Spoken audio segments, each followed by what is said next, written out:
오늘 말씀의 제목은 애굽의 프로파간다와 이스라엘의 저항, 애굽의 프로파간다와 이스라엘의 저항이라는 제목으로 하나님 말씀 나누고자 합니다. 현재 이스라엘 예루살렘에 한 묘지가 있습니다. 그리고 그 묘지에는 굉장히 의아한 무덤이 있는데요, 이곳에 어울리지 않는 무덤이라고 할 수가 있습니다. 이스라엘 예루살렘에 있지만 이 무덤의 주인공은요, 이스라엘 사람이 아닙니다. 독일 계통의 사람이에요. 우리 모두가 알다시피 이제 2차 세계대전 당시에 히틀러가 이끄는 나치는 잔혹한 방법으로 유대인들을 학대하고 핍박했습니다. 약 600만 명에 달하는 유대인들이 직간접적인 죽임을 당했죠. 유대인들은 지금도 나치하면 치를 떠는데도 불구하고 이 이스라엘 예루살렘에 위치한 이 무덤의 주인공은요, 독일계 주민임을 떠나서 심지어 이 사람은 나치 당원으로 알려져 있습니다.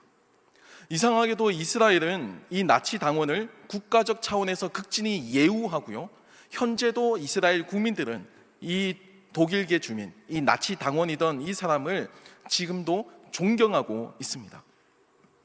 이 사람의 이름은 오스카 쉰들러라고 하는 독일계 체코인 사업가입니다.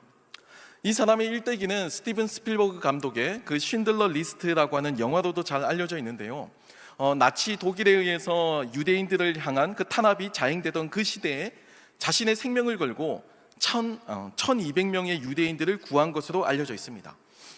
이 오스카 쉰들러라고 하는 이 사람은 독일 국방부 방첩부대의 그 중견 간부였고요, 그리고 나치 당원이기도 했기 때문에 유대인들을 구하는 그 과정에서 그 정부로부터 어떤 의심이나 반대를 받지 않고 충분히 자신이 가진 재산을 가지고 유대인들을 구할 수가 있었다고 합니다. 그는 독일계 체코인이었지만 이스라엘 정부가 예우하는 명예 이스라엘인이었고, 또 독일 공영방송국에서 선정한 가장 위대한 독일인 100인 가운데 한 사람으로 선정되기도 했습니다. 독일을 대표하는 수많은 위인들이 있잖아요. 수많은 철학자들, 과학자들, 노벨상을 수상한 수많은 석학들이 있었고, 정치인들이 있었고, 장군과 군인, 관료들이 있었지만 전 세계 독일을 대표하는 위대한 인물 100인 가운데 이 오스카 쉰들러라고 하는 한 사람이 선정되었다는 겁니다. 그리고 오늘 우리가 이제 함께 읽었고 또 함께 다루게 될 이 내용도 출애굽 시대의 오스카 쉰들러에 대한 이야기입니다. 오늘 본문은 요셉을 알지 못하는 새 왕이 이 애굽을 다스리게 되면서 일어나게 되는 그 일을 배경으로 하고 있습니다. 오스카 쉰들러가 살았던 그 시대와 같이 혼란한 전국을 살았던 그 가운데 오늘의 이야기가 본격적으로 시작되고 있어요. 우리가 흔히 표현하는 이 파라오라고 하는 호칭은 애굽의 최고 통치자를 뜻하는 단어입니다. 우리가 흔히 사용할 때 대통령 또는 황제와 같은 단어와 흡사해요. 그러니까 그 사람의 직책을 표현하는 단어죠.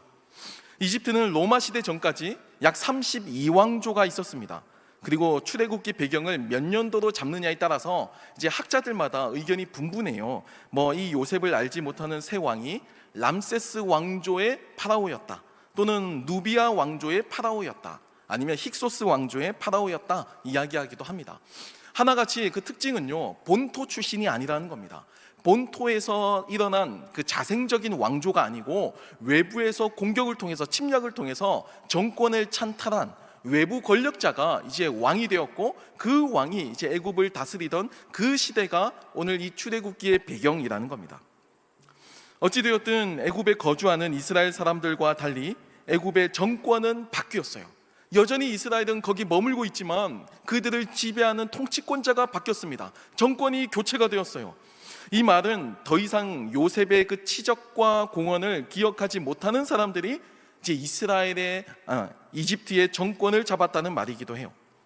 이들은 요셉의 후손인 이스라엘을 더 이상 친밀하게 여기지 않습니다.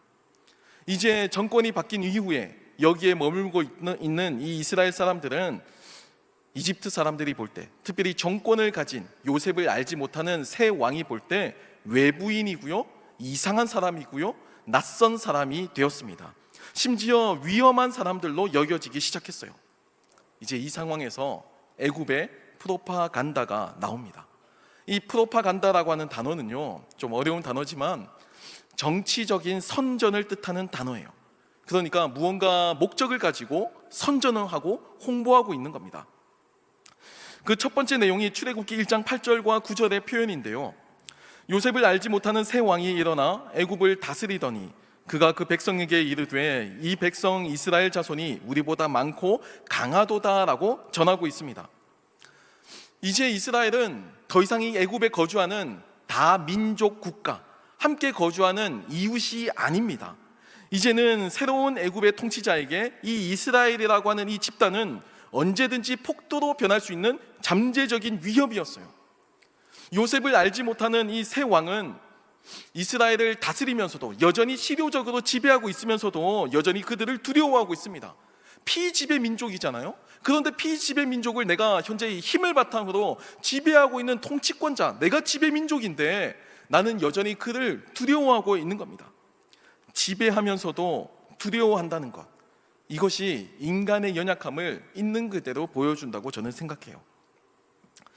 재밌는 건 요셉을 알지 못하는 새 왕은 이제 이스라엘을 다스리기 위해서 독특한 프레임을 가지고 옵니다. 이게 프로파간다예요. 이스라엘 자손이 우리보다 더 많다는 현상, 이제 이 현상은 팩트죠. 이 현상을 보고 정치적인 프레임을 씌워요. 그게 뭐냐면 강하다라고 하는 프레임을 씌웁니다. 여러분 냉정하게 사실 고민해 보면요, 사실 많다라는 것과 또 강하다라는 것은 별개의 문제입니다. 많지만 약할 수도 있어요. 얼마든지. 여러분 노예 같은 경우는요, 많으면 많을수록 좋은 거죠. 노예는 재산이잖아요. 사유재산이고 내가 가지는 경제력입니다. 그러니까 노예는 많으면 좋은 거예요. 노예가 많다고 두려워하지 않습니다. 노예는 내가 부릴 수 있는 가용 자원인 거예요. 재산이 많아지니까 더 좋은 거죠. 하지만 이걸 강하다라고 해석하는 건 정치적인 판단입니다. 이건 프로파간다예요. 그래서 이걸 연결시켜서 자신의 욕망을 채우고자 했던 그 사람이 이 당시 애굽의 파라오라고 하는 겁니다. 많으면 익숙하죠. 또 익숙하면 가치를 느끼지 못합니다. 적어야 희소성이 있거든요. 또 희소성이 있어야 가치 있게 여겨요. 이게 사람에게도 동일하게 작용합니다. 지금 이스라엘은 애굽의 통치를 받고 있어요. 지배를 받고 있습니다. 지배를 받고 있는 민족이 많으면 강한 것이 아니고요, 실제로는 어떻죠? 지배를 받고 있는 민족이 많으면 강한가요? 실제로 그렇지 않습니다. 역사적으로 보면요, 실제로 그 민족이, 내가 지배하고 있는 그 피지배 민족이 많으면요, 강한 게 아니고 역사를 보면 흔해서 더 막대하게 됩니다. 흔해서 더 함부로 대해요. 그게 역사의 교훈이에요. 이스라엘을 향한 이집트의 학대가 일상화되기 시작하고요, 폭력이 조장되기 시작합니다. 많아서 강하다라고 하는 이 프레임, 파라오가 만들어 놓은 이 프레임 안에서 착취의 악순환이 시작되기 시작하고, 이것은 이스라엘의 값싼 노동력으로 이어지게 됩니다. 많으면 흔하고 흔하면 가치가 없으니까 점점 더 사회적 가치가 떨어지는 겁니다. 그러니까 노동의 강도가 더해지고 임금은 더 작아지게 되는 거죠.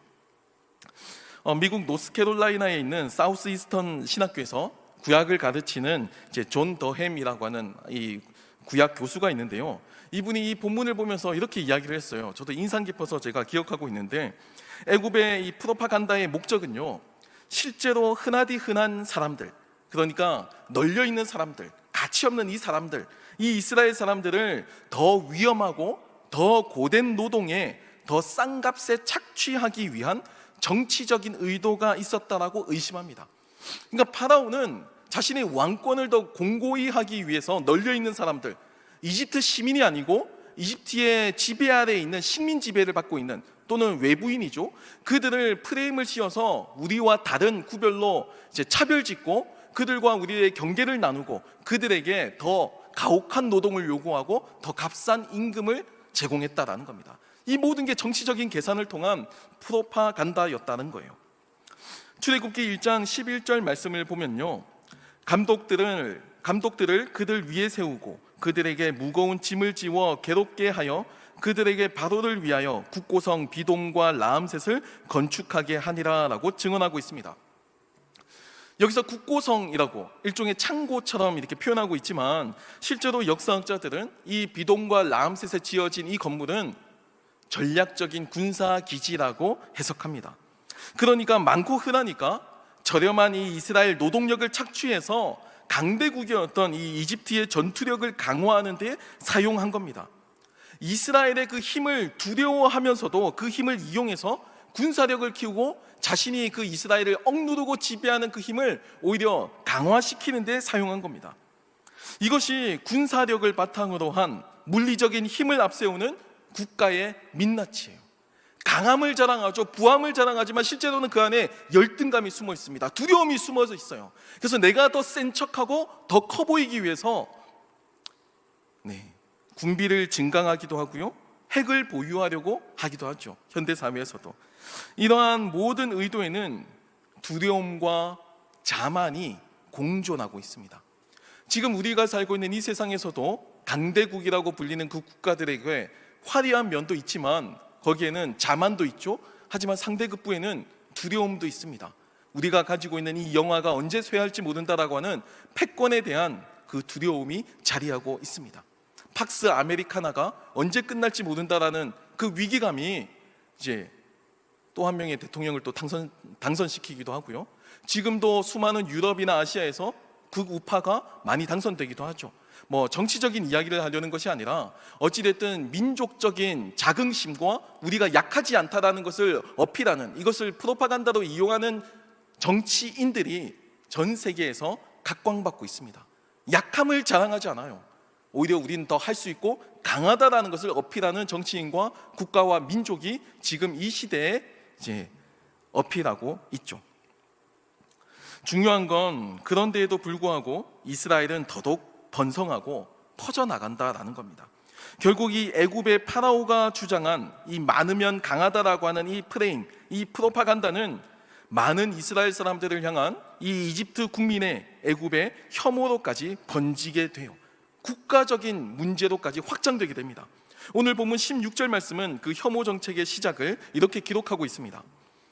이르되 너희는 히브리 여인을 위하여 해산을 도울 때에 그 자리를 살펴서 아들이거든 그를 죽이고 딸이거든 살려두라 라고 전하고 있습니다.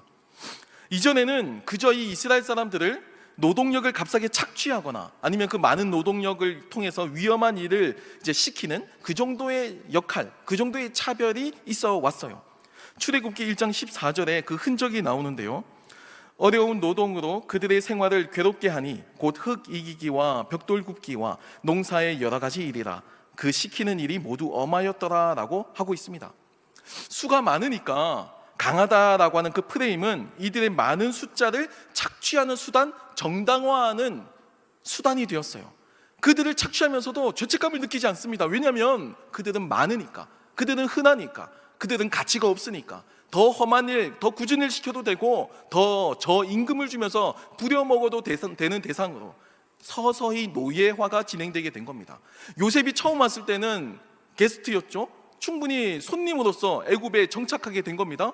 하지만 불과 몇 년 사이에 이제 요셉을 알지 못하는 새 왕이 정권을 잡은 이후에 이스라엘은 자동적으로 노예 신분으로 전락하게 되었습니다. 하지만 그들의 이 착취는 여기서 그치지 않아요. 이들을 향한 혐오로까지 번져가기 시작합니다. 아무리 착취하고 착취해도 줄어들지 않고 더 많아지고 번성하는 모습에서 당대 초강대국 애굽이 두려움을 느꼈습니다. 여러분, 애굽의 역사를 저도 신학교 때 한번 배운 적이 있는데 굉장히 강대해요. 제가 흔히 표현하면 로마 시대 때 시저가 이 애굽의 피라미드를 봤을 때 그때도 이미 피라미드는 고대 유물이었습니다. 시저부터 현대까지의 연대보다 시저부터 피라미드가 건설된 그 연대가 더 길어요. 그만큼 피라미드는 더 고대에 지어졌습니다. 심지어는 맘모스가 멸종하기 1000년 전에 쿠프 왕의 피라미드가 건설되었습니다. 그 정도의 엄청난 문명을 가지고 있었던 국가가 이 애굽이라고 하는 국가였다라는 겁니다. 이 국가가 두려움을 느꼈다는 겁니다. 이 이스라엘 사람들을 보면서. 그리고 이들을 향한 혐오로까지 이어지게 되었고, 그 결과 이 나치 독일이 행한 것처럼 아기가 태어나면 아들은 죽이라고 하는 끔찍한 직접적인 학살이 나오죠. 이 학살 명령으로까지 이어지게 된 겁니다. 우리는 이 출애굽기 본문을 보면서 이 현대에 있는 우리들의 이 모습을 발견할 수 있어야만 합니다. 이 혐오와 차별이 발전해서 학살까지도 이어질 수 있구나, 이 사실을 우리는 경각심을 가지고 읽어야 해요. 하지만 이 애굽의 끔찍한 이 학살 명령과 혐오와 착취 가운데에서도 하나님의 사람은 여전히 존재하고 있습니다.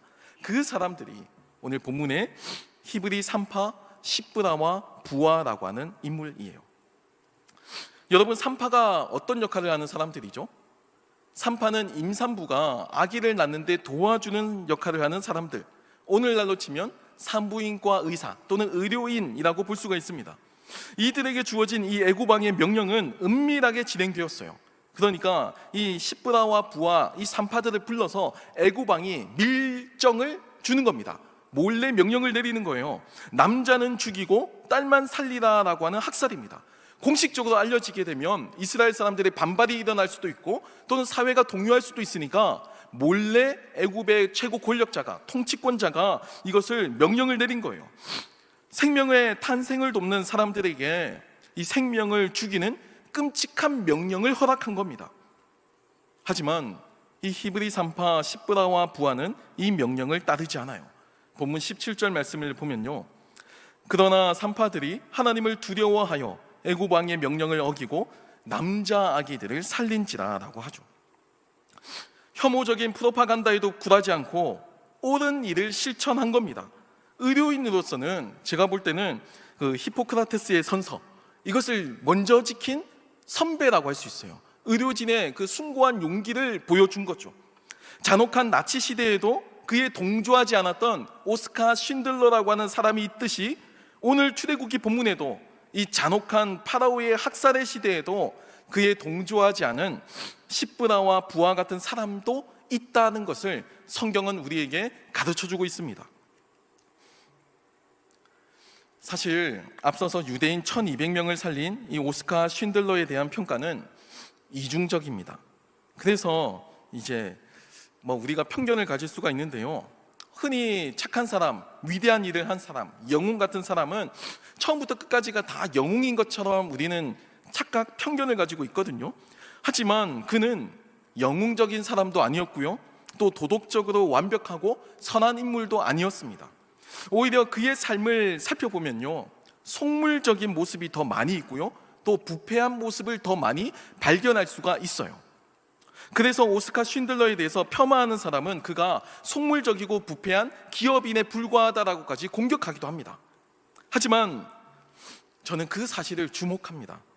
왜냐하면 저와 닮았거든요. 우리와 같은 평범한 사람과 닮았다는 거예요. 타고난 초인이 아니고 타고난 능력이 아니고 이렇게 우리와 같이 빛과 그림자를 같이 가지고 가면서도 하나님의 일을, 옳은 길을 선택하며 나아간 그냥 평범한 사람이었다라는 겁니다. 잔혹한 나치의 시대에 종교인도 지식인도 정치인도 누구도 자신을 희생하면서까지 을의 입장에서 죽음을 기다리는 유대인들을 구하지 않았어요. 어떤 명분이든 어떤 명목이든 자신이 그들을 구하기 위해서 희생하는데 헌신한 사람은 극히 드물었다는 겁니다. 오직 이 나치 당원이면서도 속물적인 근성을 가지고 있고 부패한 기업인인 이 오스카 쉰들러만이 자신의 생명을 걸고 1200명의 유대인들을 살립니다. 이 말이 주는 의미는 무엇일까요? 영웅은 없다는 겁니다. 초인은 없다는 겁니다. 모두가 자신에게 주어진 삶을 살면서 적당한 빛과 어두움을 가지고 있으며 살아가게 돼요.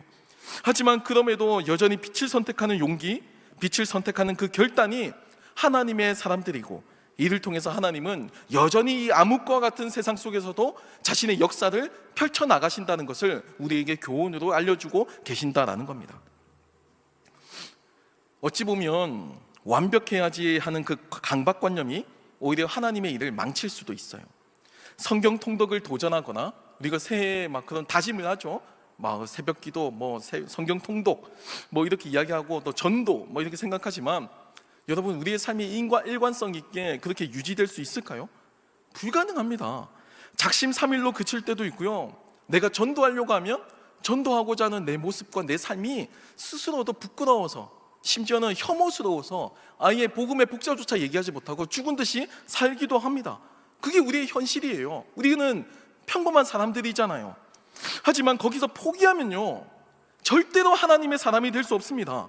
하나님의 사람은요, 성경을 보면 모두가 불완전해도 부족해도 순종하는 그 작은 순간순간, 그 파편과도 같은 삶의 그 한 단면단면들을 통해서 하나님의 역사가 일어납니다.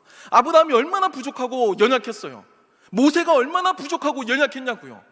다윗이 얼마나 범죄하고 또 하나님 뜻을 버리기도 했냐고요. 하지만 그들에 대한 평가는 다릅니다. 그들의 인생이 완벽해서, 그가 하나님 쓰시기에 엘리트라서 중요한 게 아니고, 그들의 처해 있는 삶의 환경에서 그들은 옳은 길을 하고 하나님께서 기뻐하시는 일을 의식적으로, 실패해도 실수해도 그래도 한두 번 성공했을 때, 바로 그때 하나님께서 그 사람들을 통해서 하나님의 역사를 이루어 가신다라는 겁니다. 이러한 작은 저항들, 초라한 발부둥이지만 이 움직임이 의미가 있어요. 불가능해 보이는 이 애굽 왕에게 데미지를 안겼기 때문입니다. 이에 이 애굽 왕 파라오는 더 극단적인 혐오로 나아가게 돼요. 본문 22절을 보면요, 그러므로 바로가 그의 모든 백성에게 명령하여 이르되 아들이 태어나거든 너희는 그를 나일강에 던지고 딸이거든 살려두라 하였더라라고 전하죠. 은밀하게 이 산파들에게만 전해졌던 이 명령이, 이 혐오와 박해가 이제는 대대적인 국가적인 박해로 이어지게 됩니다. 이제 이게 국가의 정책이 되었어요. 어찌 보면 이게 이 시브라와 부하라고 하는 이 두 명의 여인이 당대 최강대국인 애굽의 최고 통치자에게 미친 영향력입니다. 이 두 명의 여인이 이 애굽의 통치자를 이렇게 몰아가고 데미지를 안겼다라는 겁니다. 비록 애굽 왕 이 마음을 돌이키지는 못했어요. 하지만 이건 그의 선택이죠. 그가 짊어져야 할 몫입니다. 최고 통치자가 짊어져야 할 몫이에요. 하지만 이 시브라와 부하는 자신의 위치에서 자신의 일을 한 겁니다. 자신이 할 수 있는 자신의 옳은 일을 한 거예요. 그리고 실제로 당대 최강대국인 이 애굽의 파라오에게 실제적인 데미지를 주었습니다. 부랴부랴 전국가적인 탄압 정책, 학살 명령을 내려야 될 정도로 그에게 큰 영향을 주었죠. 안타까운 건 애굽은 처음에는 이스라엘의 많음을 이용해서 착취하는 것에 불과했습니다. 노동력 착취, 이 정도에 불과했어요. 하지만 결국에는 히브리인 남자아기 학살 명령이라고 하는 혐오로 몰래 조금 확장되었죠. 마지막에는요, 모든 이집트 국민에게 이 히브리 남자아기는 모두 나일강에 던지라라고 하는 망국적인 결론으로 이어지게 되었습니다. 모든 국민을 그렇게 잠재적인 학살자로 만들어버린 겁니다. 나치 독일도 그랬습니다. 처음에는 유대인들을 추방령을 내렸어요. 일정한 유예기간을 두고 독일을 떠나라라고 명령을 내립니다. 그리고 그 유예기간이 지나게 되었을 때 그들을 체포하고 그들을 이제 구금하기 시작하죠. 아우슈비츠에 구금하기 시작했고, 많이 쌓여가니까 점점 더 그 구금한 인원들이 더 많아지니까 몰래 학살하기 시작합니다. 처음에는 총을 사용했고요, 그 다음에는 가스를 사용했습니다. 왜냐하면 총알이 드니까 총알 아까워서 그냥 가스로 한 번에 죽이는 방법을 선택했어요. 한 주가 지나면 4만 명이 들어오고, 또 그 다음에는 5만 명이 입소하고, 그 다음에는 또 10만 명이 입소를 하는 그런 대학살의 시대였습니다. 바로 그게 인간의 죄의 역사라는 겁니다. 점차 죄가 더 깊어지고 또 더해지죠. 하지만 본인만 몰라요. 오히려 시브라와 부하라고 하는 이 힘없는 소시민들, 히브리 산파만이 하나님의 뜻을 알고 하나님의 일에 동참하고 있습니다. 여러분, 왜 출애굽기 기자는 이 당시 애굽 왕의 이름을 기록하고 있지 않을까요? 당대의 권력자이자 힘 있는 자인데 왜 그를 요셉을 알지 못하는 새 왕이라고 나오고요, 또 힘없는 소시민인 이 시브라와 부하, 그것도 히브리 산파이자 두 명의 여성, 이들의 실명을 기록하고 있을까요? 우린 반대잖아요. 권력자의 이름이 더 드러나야 되고요, 일반 소시민의 이름은 지워줘도 되는 무명의 이름이잖아요. 하지만 왜 성경은 반대로 기록하고 있냐는 겁니다. 하나님은 이 파라오를 주인공으로 여기지 않는 겁니다. 세상에서는 그를 두려워했고 그가 권력을 가지고 있었고 그가 힘이 있었지만, 성경은요, 이 시브라와 부하가 훨씬 더 존귀하다라는 겁니다. 이들이 주인공이에요. 시브라와 부하라는 이 두 여성이 당대의 권력자이자 학살자인 이집트의 파라오보다 더 중요하고 더 의미 있다라고 하나님은 평가하시는 겁니다. 내가 이름을 남기지는 않았지만, 내가 왕조를 열지는 않았지만, 그럼에도 하나님 나라에서는 이 십보나와 부하가 너무 훌륭하다, 네가 할 수 있는 그 상황에서 최선의 일을 했노라고 하나님께서 그녀들을 기억하고 계신다라는 겁니다. 사랑하는 청년 여러분, 앞서 오스카 쉰들러도 모든 면에서 완벽한 사람이 아니었죠. 속물적인 기질도 있었고, 또 부패한 기업인이라고 하는 평가도 있고요. 심지어는 이 사람은요, 자발적으로 나치에 가입한 나치 당원입니다. 그러니까 강요로 나치 당원이 된 게 아니고 스스로 정치적인 신념으로 나치 당원이 되기까지 했어요. 그런 사람이었어요. 그런 과거의 행적이 있습니다. 하지만 중요한 건요, 그가 그 나치의 위협 아래에서 1200명의 유대인을 살렸다는 겁니다. 이건 팩트예요. 그가 어떤 사람이든지 간에 그는 유대인을 살렸습니다. 구원받은 유대인에게 그는 은인이에요. 내 생명의 은인이고, 이스라엘에서는 그가 나치 당원에 가입을 했어도 그는 이스라엘을 살린, 이스라엘 사람들의 시민을 존중해 준 명예 이스라엘인입니다. 그리고 현대 독일 정부도 위대한 독일인 100인 가운데 한 사람으로 이 오스카 쉰들러를 기록하고 있죠. 오늘 본문의 십보나와 부하도 마찬가지입니다. 그의 가문이 어디인지, 그의 나이가 무엇인지 성경은 전혀 기록하고 있지 않아요. 그냥 흘려보내도 되는 2명의 무명이나 단역 정도로 여길 수도 있을 겁니다. 아마 우리가 성극을 꾸민다고 한다면 이집트 왕에 대해서는 막 이름도 붙이고 거창하게 표현하지만, 이 십보나와 부하는 아마 단역으로 그냥 흘려 지나갈지도 몰라요. 하지만 이 여인들은 자신의 위치에서 하나님의 일을 넉넉히 감당했습니다. 이집트의 노예가 된 이스라엘 사람들이면서도 산파였죠. 그리고 여성이었어요. 여러 가지 약자의 모습을 많이 띠고 있었던 그 당시의 모습이었습니다. 하지만 성경은 이들의 실명을 잊지 않고 기록합니다. 여성도 힘없는 사람도 하나님의 역사에 쓰임받을 수가 있어요. 내가 많이 배우지 않아도, 내가 건강하지 않아도, 내가 그렇게 잘나지 않아도 얼마든지 하나님의 역사에 쓰임받을 수 있다는 겁니다. 왜 우리가 모두 애굽의 파라오의 모습에만 이끌려 가냐는 겁니다.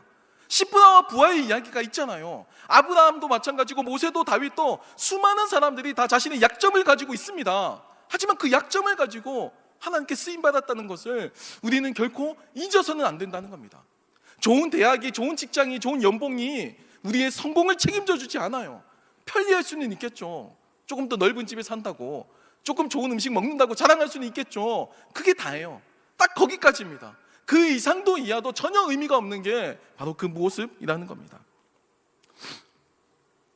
비록 애굽의 왕은 이스라엘을 착취하기 위해서 그를 죽이려고 아둥바둥 애를 썼지만, 하나님의 사람들을 통해서 이 하나님의 역사는 이어지게 됩니다. 그리고 아들을 나일강에 던지라라고 하는 이 애굽 왕의 이 정신 나간 명령이지만, 이를 통해서 훗날 모세가 등장하죠. 모세의 이름이 이집트식 이름입니다. 모세라는 이름 자체가. 그리고 이 모세가 건진받았다라는 뜻을 가지고 있어요. 그러니까 결국에는 이 십보나와 부하, 이 두 여성의 희생과 헌신이 모세의 출애굽 사건까지도 연결되고 어느 정도 기여했다라고 보는 겁니다. 연결선상에 있어요. 현대 이스라엘의 건국 원년으로 삼는 그 출애굽 시작점이 바로 이 십보나와 부하라고 하는 두 사람의 여인의 이 애굽 왕의 프로파간다에 저항하는 그 정신에서부터 출발했다라는 겁니다. 우리의 삶을 한번 살펴보았으면 좋겠습니다.